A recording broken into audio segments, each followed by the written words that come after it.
All right, so for this video, I'm going to be ranking all 9 Paul Thomas Anderson films.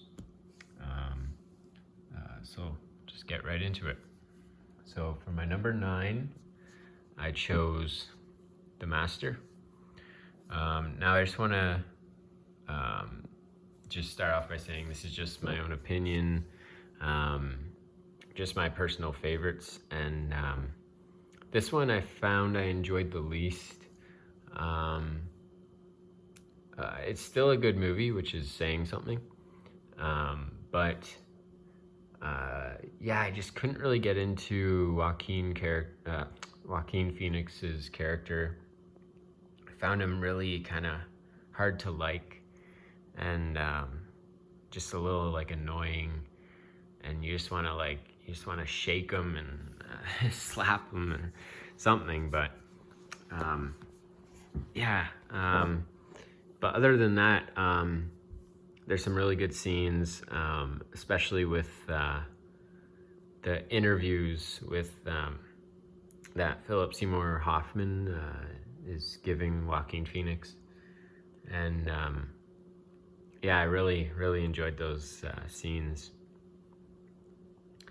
But yeah, other than that, it's my least favorite. And coming in at number 8, I have the other Joaquin Phoenix film, Inherent Vice. And nothing against him or anything, I think he's great. But it just so happened that they're my least 2 favorites of his. Yeah, this one's kind of all over the place, which I think was intentional. But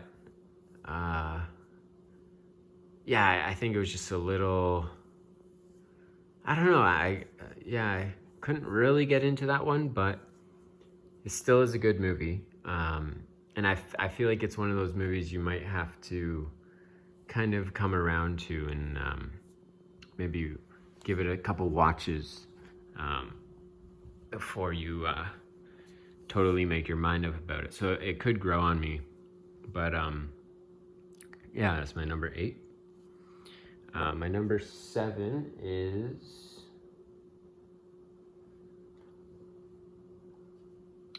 Punch Drunk Love. Yeah, it's kind of like a quirky romance movie, and it's cool to see Adam Sandler in another more serious role. So that's cool. And yeah, it's a solid movie. Enjoyed it. It's funny, and there's some kind of unexpected parts in it. And I really enjoyed the scenes where he's calling the numbers, and just like all those scenes with him on the phone with like those girls and stuff is pretty entertaining.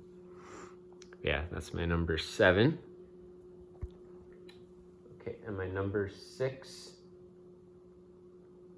is actually There Will Be Blood.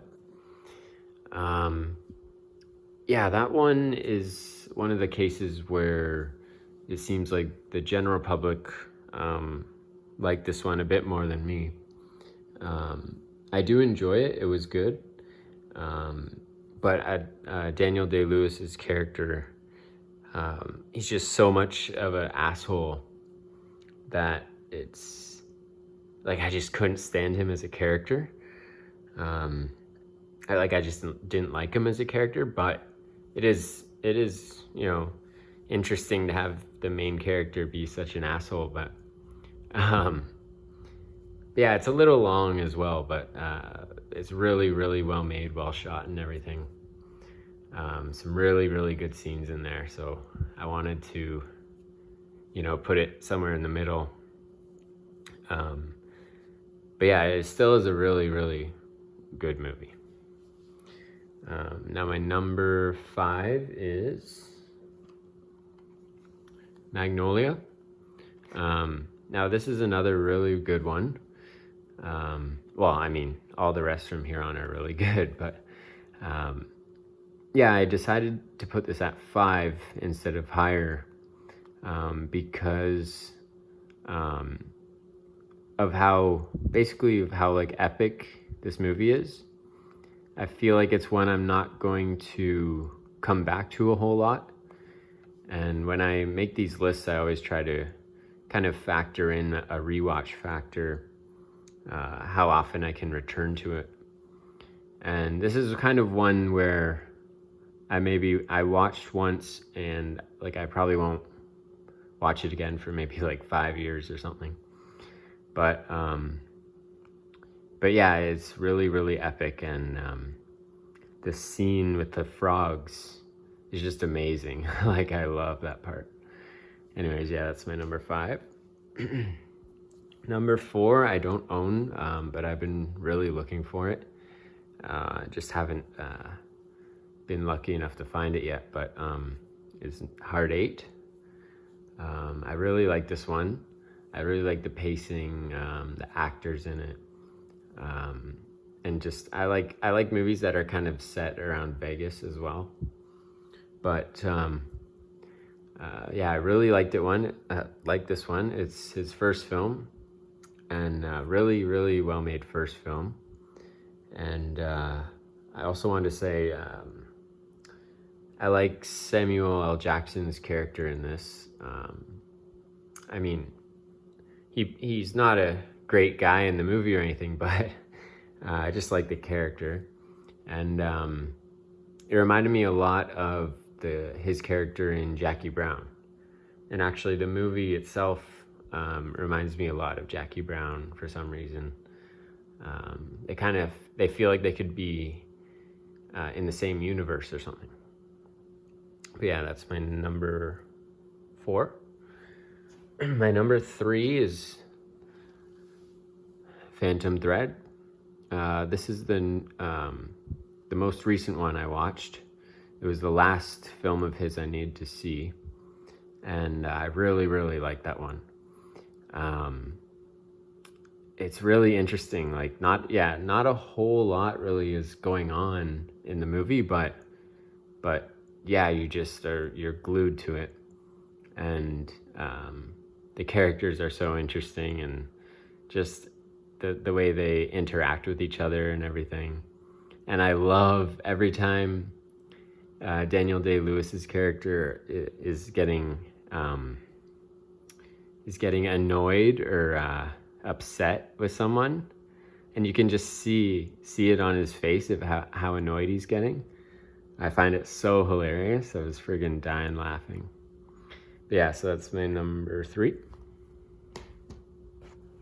My number 2 is his most recent film, Licorice Pizza. I just really, really love this one. Yeah, just so fun. The rewatch factor is really high, in my opinion, so I could, watch it, a lot. And really fun character. It's just a really, really fun movie in general, and well made and everything.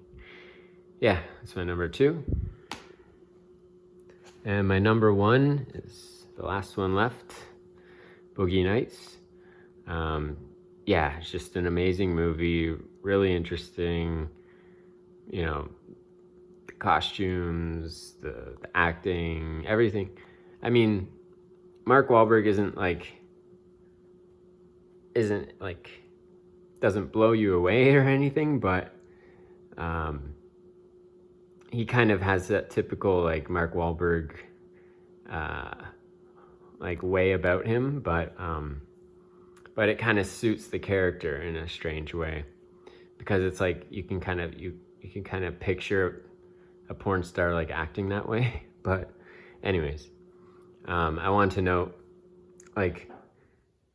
one of the scenes that really, really stuck with me for a long time, and I couldn't stop thinking about, was when they go to that drug dealer's house, and John C. Reilly character is with him, and they go to the drug dealer's house, and there's all this random stuff going on, and there's a Chinese guy setting off fireworks. Every 30 seconds there's a huge bang, and the drug dealer guy is blasting music, And just that whole scene was like, it was like pure cinema gold. I absolutely love that part. And yeah, and the whole movie itself is great. So yeah, nothing so far has topped it yet for me, but we'll see what his future holds. Yeah, so those are my top 10. Or sorry, that's my complete rankings. And yeah, really looking forward to more movies from him in the future.